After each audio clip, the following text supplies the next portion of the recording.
Well, welcome everybody to the USINPAC Presidential Dialogue Series. USINPAC is a bipartisan organization representing 3 million Indian Americans throughout the United States and has been engaging both Democratic and Republican presidential candidates since 2004. Just as we did in 2004, 2008, and 2012, in 2016 we're going to be engaging with Democratic and Republican presidential candidates, and today's session is with the campaign of Ms. Carly Fiorina, who's represented by Mr Flores. Now, you may be wondering why USINPAC has been so successful for now our fourth presidential election cycle with engaging presidential campaigns. It's because these campaigns recognize that Indian Americans have a significant population in key caucus and primary states, and these states are necessary for either party for any candidate to become the representative, the nominee of their either Republican or presidential or Democratic party. Now, based on the 2010 census, and surely our numbers have increased, Iowa has over 11,000 Indian American voters. In fact, it also has candidates who are Indian American who have run at the state level and the federal level, and also have even won at the state level. New Hampshire has over 8,000. South Carolina over 15,000. Nevada 11,000. And it goes on and on for all these key states. And then even in the general election, Virginia has over 100,000, same with Florida, over 125,000. So, we're kind of been fortunate with having strong populations in these key states. Now, I'd like to introduce Sarah from Carlys' campaign. Sarah, could you please tell us a bit about yourself and also about the campaign generally? Sure. My name is Mr Flores. I'm the Deputy Campaign Manager for Carly Fiorina. I've been with Carly, this is basically my year anniversary. So been with her since the beginning of the sort of campaign season. My portfolio includes communication, policy, anything under the sun really. So all questions are fair game, I guess, I'm afraid to say. I travel with Carly a lot on the road, obviously, as you've figured out and guessed. A lot of time in Iowa, a lot of time in New Hampshire, but we're having a lot of fun. I think that Carly's message is really resonating. People are sick of people from the political class making big promises, big talk, but then no one can ever seem to solve these problems, and so every 4 years we talk about the same issues and nothing gets done. So what Carly's message is that it's time to get it done. It's time to take our country back and actually say what our priorities are and move forward on those. Great. And there's thank you. Well, excellent. Now we'll move on to questions which were posed by our membership throughout the country, including these key states. The first one will be asked by Sanjay Puri, who's the chairman and founder of USINPAC over 10 years ago, back in 2004. Sanjay? For the Fiorina campaign for participating in this, and thanks Manish for moderating this panel. This is very, very important. As he said, Indian Americans play a disproportionate role, not just in the key states, but in the role that they have. They are physicians, they are teachers, they run hotels, motels, so they have a tremendous touch point with a lot of members of the community. And with Carly's background in Silicon Valley, this is a question that's has come in from a lot of entrepreneurs. I myself am an entrepreneur.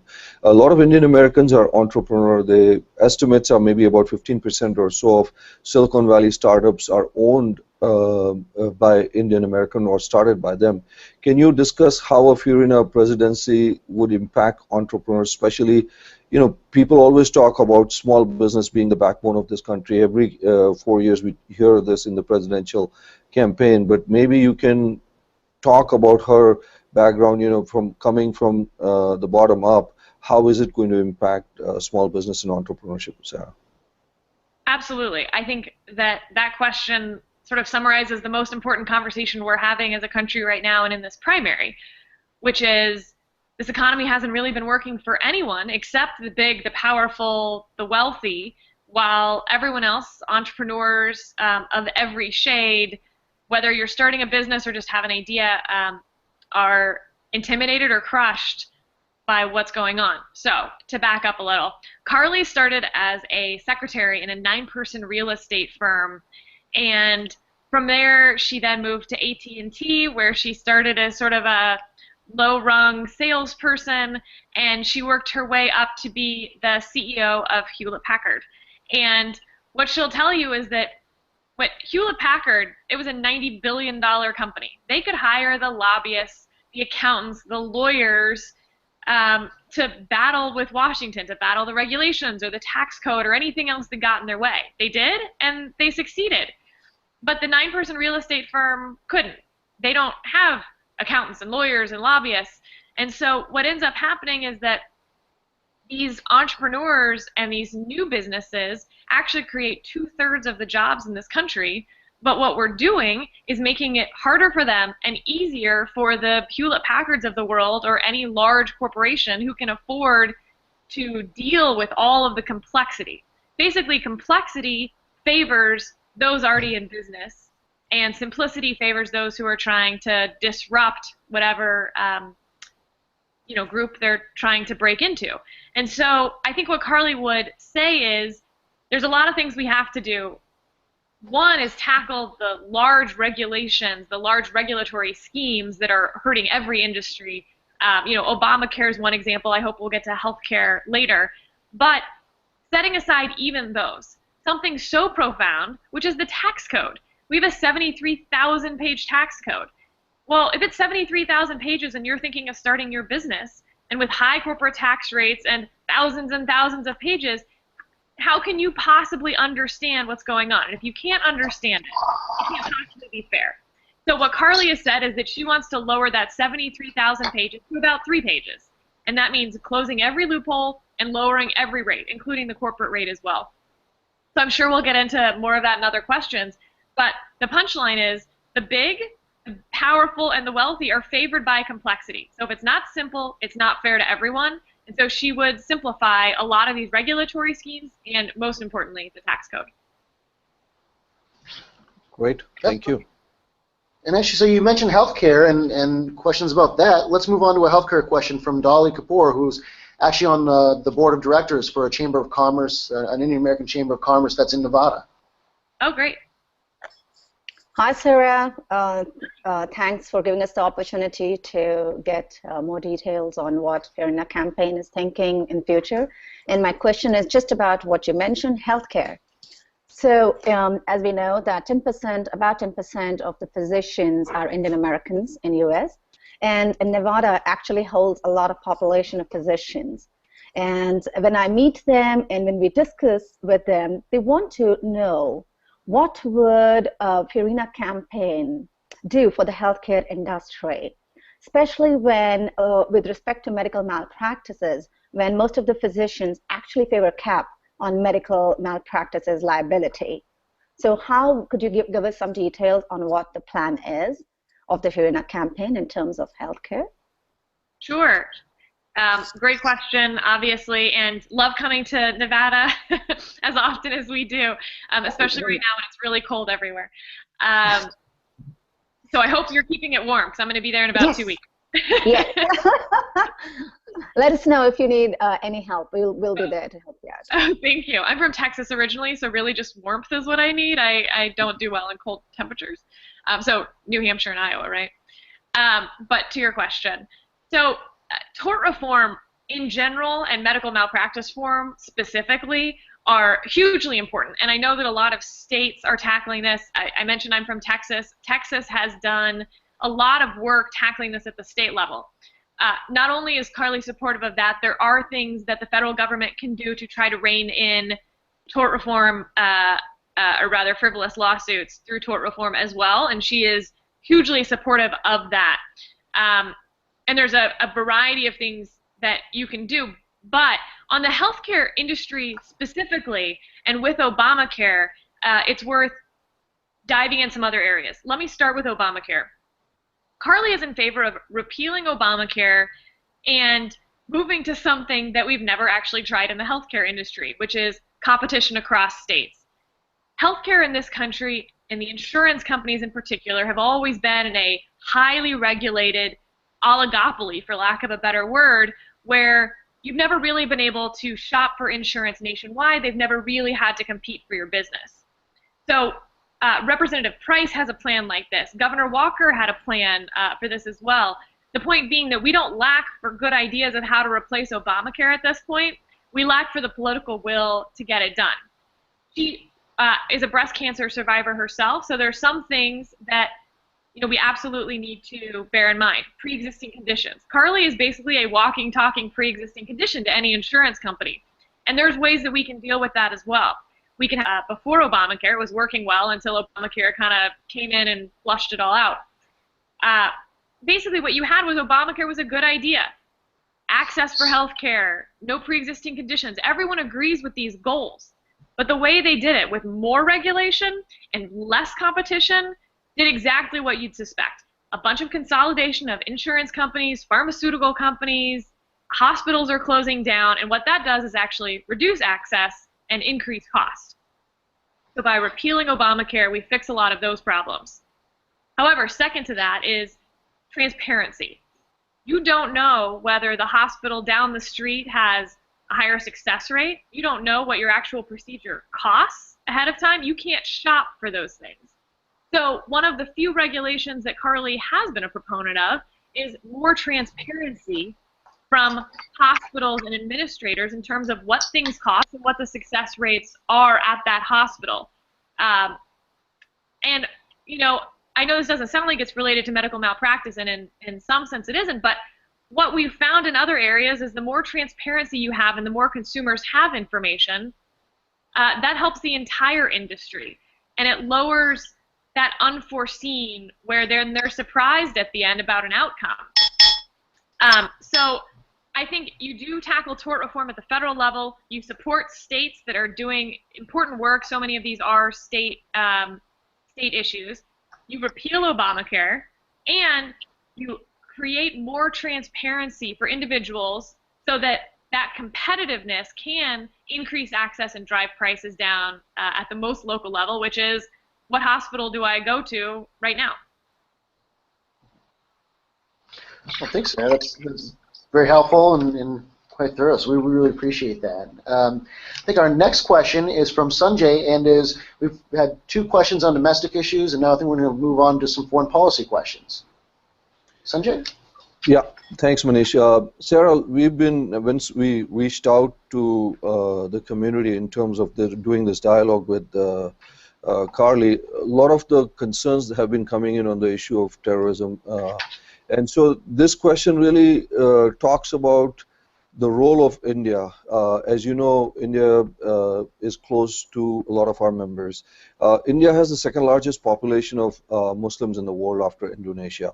And generally, it's been a role model in terms of multiple religions living in a secular manner. Despite being in a tough neighborhood like with Pakistan, Afghanistan, and Bangladesh, which have had serious problems with Islamic terrorism.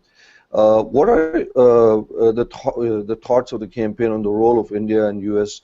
working together on this issue of terrorism, whether it's working against groups like ISIS, Al-Qaeda, or others? Sarah? Great question. Obviously, foreign policy and terrorism in particular on many people's minds. I think that it's fair to say that a lot of Americans right now are angry at how this president has handled these issues over his entire terms in office. Let me back up by Carly's experience. Carly was obviously HP, first of all, did business in 170 countries when Carly left. So she is extremely well acquainted with many of the world leaders on the stage today and previously. She has traveled the world extensively. She probably has more foreign policy experience than anyone else running, with the possible exception of Hillary Clinton. When she left HP, she became the head of the External Advisory Board of the Central Intelligence Agency. She's advised the NSA, the Department of Defense, Homeland Security, Secretaries of State, which is all to say she's held the highest security clearances. She understands these problems at a very technical and specific level. What's interesting is after some of that, she then became the chairman of an organization called Opportunity International.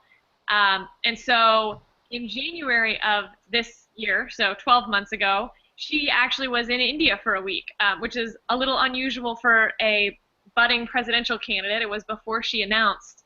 But she spent a week in India talking about foreign policy as well as what Opportunity International does, which is microfinance loans in some of the most impoverished areas of the world, and particularly to women. So it was a great trip. There's lots of pictures on her Facebook page. He's a big fan of India, both as a political powerhouse in the region, but also as an opportunity.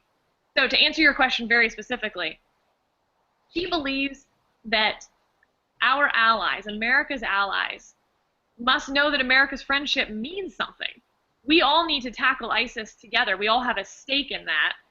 But when our enemies and our adversaries, or our growing adversaries, see America's alliances weakening, or America sort of brushing off some of our allies internationally, what they see is, oh, America's friendship doesn't mean much anymore. And so I read an article today actually about the Taliban, that the Taliban in Afghanistan is the strongest it's been since 2001. That obviously is a huge problem for the world. It's a huge problem in the region.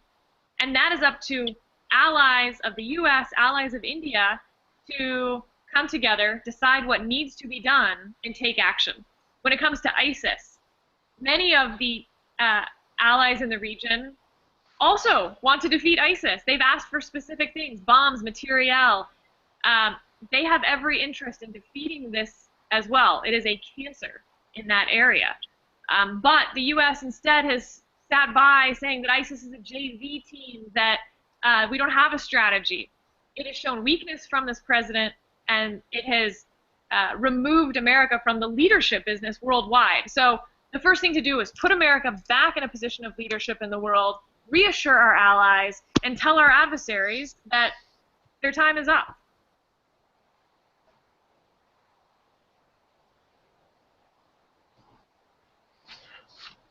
That's great. Thanks, Sarah. I think, Sonia, you might have a follow-up question on that about Prime Minister Modi of India's visit to Pakistan recently. Yeah, Sarah, this was also a very much requested question that has come in from around the country. Prime Minister Modi made an unannounced visit a couple of days ago to Pakistan when he was in Afghanistan. And the issue that a lot of Indian Americans want to know is what is Carlys' position on the U.S.-India relationship, as well as the relationship between U.S.-India and U.S.-Pakistan relationship, because obviously a lot of aid has been going to Pakistan from the United States for the past decade or more, and some of it ends up in the wrong hands. So I think that's a question that concerns a lot of Indian Americans. And rightly so. You know, Carly recently was discussing foreign aid. I know that's not your entire question, but you know, we have such an opportunity for private sector, whether it's Opportunity International or there's many other organizations like that, to provide the actual assistance on the ground that we claim to be providing foreign aid for. And so working through those organizations rather than handing money over, as you said, which can so easily fall into the wrong hands. And it's not just Pakistan.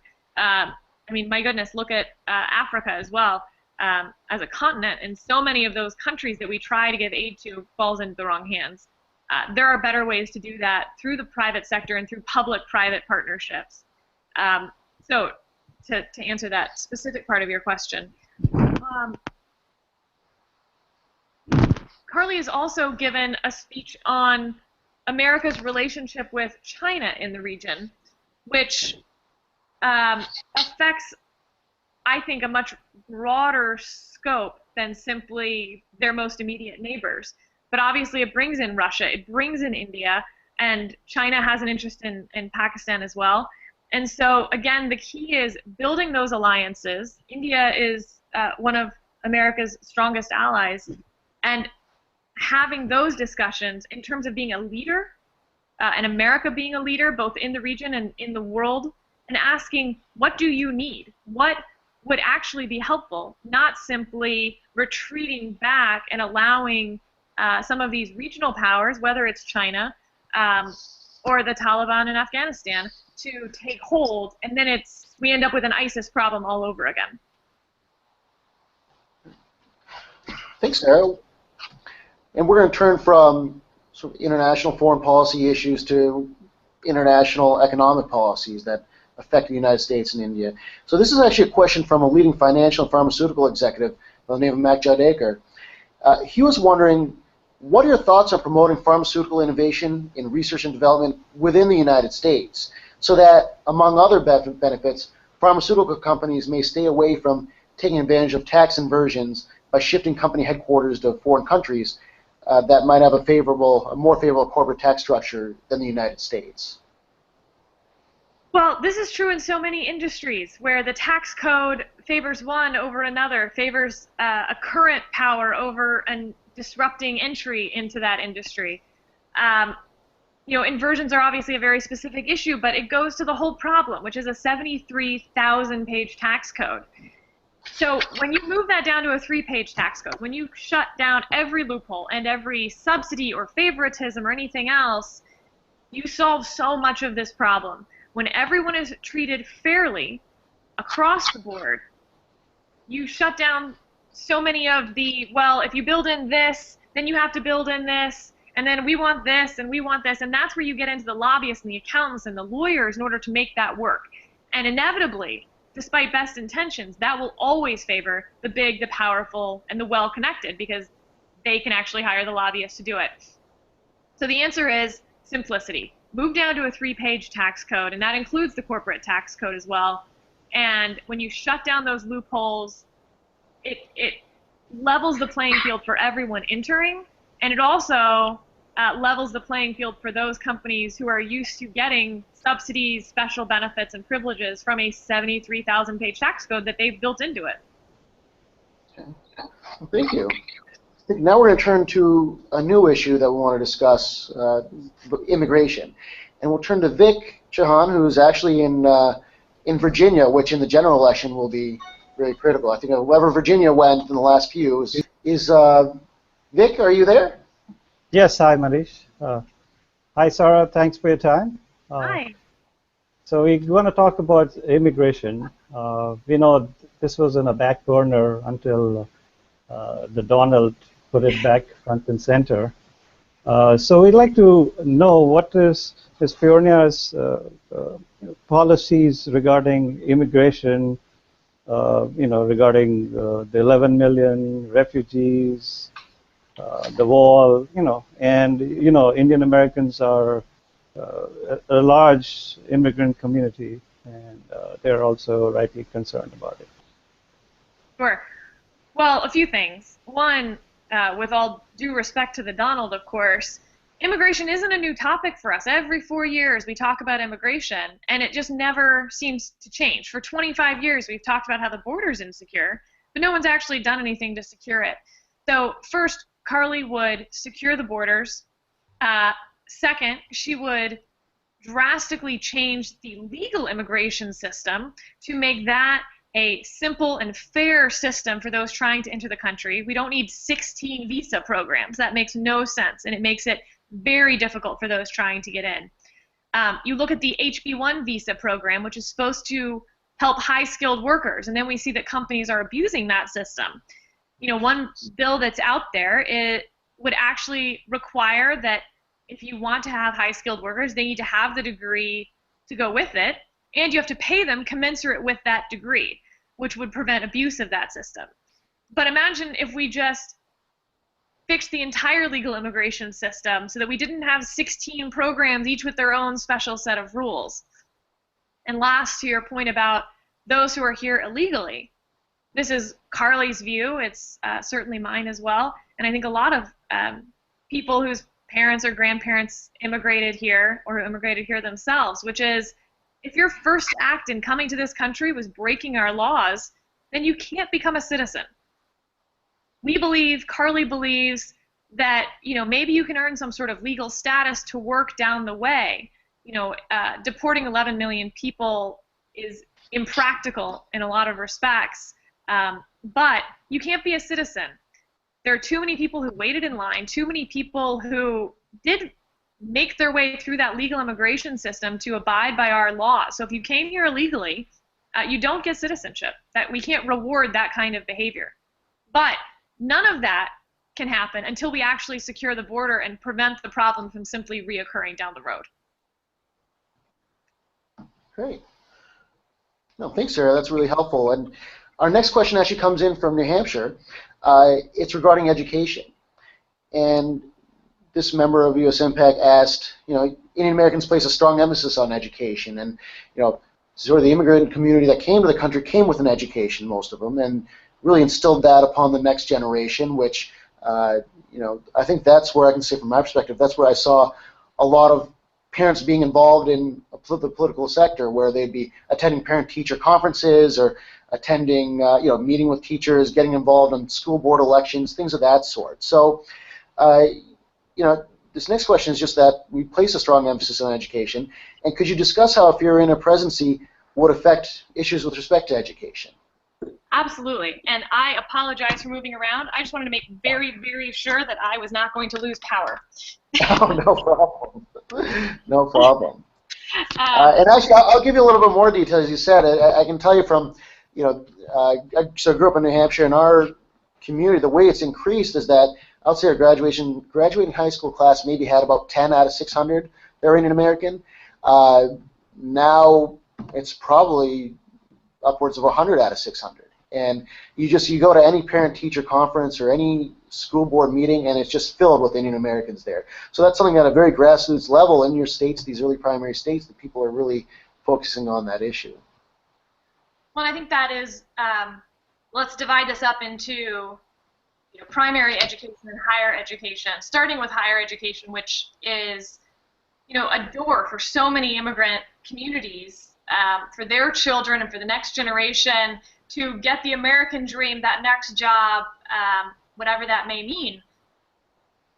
Higher education in this country has, I don't know what the right term is here, floundered. Student loan debt is through the roof because the federal government more or less nationalized the student loan industry. The rates are through the roof because it's actually the federal government controlling so much of it. And a lot of kids don't know that these days, and so you see these protests, and no one's telling them the truth, which is that actually deregulating this system and allowing businesses to compete for loans will hugely help. Not to mention that then those loans lead to inflation in the tuition to begin with. So it is a vicious cycle when it comes to higher education. Another piece of this is, again, transparency. Letting these parents, these kids, know what's going on at these schools, what majors lead to what, in the accreditation system as a whole. The accreditation system is a huge mess. I went to law school, and in order to be an accredited law school, you had to have X number of volumes in your library, even though none of us went to the library. That's what LexisNexis is for. So, forcing a law school to carry, I forget, I mean, it's some absurd number of books. Is sort of beside the point entirely. So we can fix the accreditation system, we can fix transparency, and we can fix the student loan industry, which should make higher education much more accessible, much cheaper, and allow, again, immigrant communities that are just coming now to experience the same benefits of America's education system that so many past generations of immigrant communities have experienced in the past. It is the key to the American dream. Now, for primary education and secondary, Common Core, these federal programs, the Department of Education spends more and more every year, and our education system gets worse. The public schools in this country are deteriorating while we pour more taxpayer dollars into it because of things like Common Core. So Carly would repeal all of those nationalized mandates, return power to these local communities which actually know what the curriculum needs to be, what their kids need to thrive, and choice. Choice is so important at every level, but when a parent has a choice, their child has a chance. So encouraging school choice, these programs that allow students to leave a failing public school and attend, whether it's a public school or a private school, a better school is where sort of the whole kit and caboodle lies.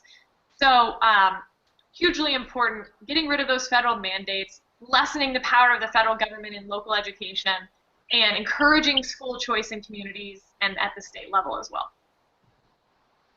So have you seen I guess on the campaign trail, have you met a lot of people who are sending their kids to charter schools and talking about the differences between? Have you seen a significant difference between the education they receive in a charter school and in a, I guess, in public school or non-charter school? Well, and it's funny, you know, the hope would be that there actually wouldn't be much. That when you take your kid and put them in a charter school, it's because that public school was failing. If your kid's in a public school, hopefully it's a good public school, and that's why you've kept your kid there. So the hope is that, in fact, everyone's sort of getting the education that their kid needs. But certainly the charter school success story is in New Orleans, where I believe it's something like 90% of African American students in New Orleans now use the scholarship program to attend their non sort of public local school. And it's been just wildly successful. The reading rates, the graduation rates, all have skyrocketed under that. At the same time, the Department of Justice under this administration sued them to shut it down. So it tells you where this administration's interests are. They're with the teachers' unions and not the students. Something similar happened in California where the students actually sued the teachers' union, and they won. And again, Democrats backed the teachers' union instead of the students who filed a lawsuit, which, first of all, is pretty impressive, and I'd probably give them their degree just for managing that whole system. Well, that's excellent. Actually, we're going to go back to Dolly, who has a question about inter-American women. Dolly? Thanks, Manish. Sarah, I'm loving it. I'm loving the conversation here. I have a very interesting question for you. So as a small business owner myself, I look up to many successful women entrepreneurs. And Carly recently had a very interesting response to which women should be on the $20 bill. And it received a lot of positive reviews from the media. Could you please reiterate her response and describe why did she give such a response and what is your understanding of that? Sure. You know, just as some background, when you're staff at these debates, and at that debate in particular, you know, we're not sitting in the audience. We have to watch it on TV like you do. And so I was sitting in this trailer, and when that question came through, I was like, I do not know what the answer to this is. That's when you're so grateful to work for the smartest candidate in the room and in the field. And Carly is fantastic. Her conservative instincts are always right, and it's such a pleasure to work for such a strong, thoughtful, powerful woman in this race. But to answer your question, so what Carly said was, who cares, basically? It's a token to put a woman on the $20 bill instead of actually doing something for women in this country, which is so often the liberal response to these sort of problems that we have. And so Carly's given a great speech on feminism in this country and sort of the capture of feminism by the far left as a political ideology instead of actually trying to further the efforts of women in this country. But what Carly would tell you is that we have to foster meritocracies. When she was at HP, by the time she left, half of her reports were female, not because she sought to hire women, but because she actually sought to create meritocracies and to look past who you golf with to hire, but rather who's available and interview those people and then pick the best one. It's something we don't have in the federal government. Federal government is time in grade, meaning how long you've been there, how many days you've put into that job, not how good a job you've done. And so that hurts women. Women leave to take care of their parents. They leave to take care of children. They leave the workforce for a few years, and then when they come back, they're disadvantaged. Instead of saying, actually, she has an enormous amount of experience, and she does fantastic work, and in 1 hour, she can do what it takes maybe someone else 3 hours to do. We're going to reward that and promote that because that's a meritocracy. And so Carly would promote meritocracies within the federal government and encourage private sector businesses to do the same, because that's how you will actually get to equal pay, to more women in these positions. It's not by putting one on the $20 bill. Well, that's great. And so that's really interesting when you talk about the meritocracy and how Carly went about hiring and promoting employees at her companies. What about, would those kind of same principles apply to a cabinet as well? Or how would she go about assembling a cabinet, and what would it look like? Boy, I'd hate to get ahead of Carly on this question. I'm sure she has many interesting thoughts on it, and I'm sorry that she can't be here to join you to answer this one herself. I think that Carly would look outside your traditional spheres for a lot of cabinet positions. There are very talented people in this country doing innovative things. You know, part of that is because she comes from Silicon Valley, one of the most innovative sectors of our economy. She sees what people can do when you remove the barrier. So yes, I think that you'd see some interesting choices in her cabinet positions. But I don't want to get ahead of her with names. Sure, no worries. Actually, we'll go to Sanjay with a question about, you know, we've really focused on Carly's views, but want to get a feel for how she compares to others. Sanjay? Thanks, Manish. And Sarah, this is more to let members of our community across the country, you know, 3 million plus people know. How would you compare or contrast or point out some key differences between Carly and other candidates running for office, whether it's in the Republican side or the Democratic side? And if you can tell our listeners what that would be. Absolutely. Well, I think with all due respect to everyone running, Carly is the only person who actually has a track record of challenging bureaucracies and challenging the status quo and getting results. What you see from a lot of candidates are 10-point plans to solve whatever problem, and they've got a lot of policy experts on their teams who can rattle off facts and figures. But as I've said before, every 4 years we talk about these problems and it never gets done. So what we need to look at is not who's got the best idea. We don't lack for good ideas in the conservative movement. We have think tanks full of brilliant minds who have those ideas. We need someone who will actually get it done. And what we've seen, both Democrats and Republicans alike, is that the political class is unable to get this done. They're not actually leaders. They're followers. And they favor the big, the powerful, the wealthy, because that's where their bread is buttered, so to speak. So in this field, you have some people who've never made an executive decision in their life, or who haven't had the sort of foreign policy experience that Carly has, the national security credentials that she has, whatever it is. But again, the most fundamental aspect is whatever your issue is, whatever your problem is, whatever you think the solution is, someone from the political class isn't going to get it done. They've shown that over and over again. So we need an outsider, and we need one who's credible and who actually has a track record of challenging these bureaucracies. As a side note, one of my favorite stories about Carly's tenure at HP is that when she came in, and forgive me because I'm probably going to get the numbers wrong, she knows better than I do, but there were something like 87 different units within HP. Each one had their own CFO, their own president, their own everything, their own sales, marketing, etc. And it was all so siloed that when she came in, she said, we're not doing that anymore. And she massively changed the business of HP. Well, if you can imagine having 87 presidents of their business unit, that's a lot of people who didn't want change. And Carly was able to push that through. So everyone says it can't be done. We can't have a 3-page tax code because there's too many interests. We can't repeal Obamacare. There's too many interests involved. No, you just need someone who's actually willing to cut through it and, frankly, to piss some people off. Oh, that's great.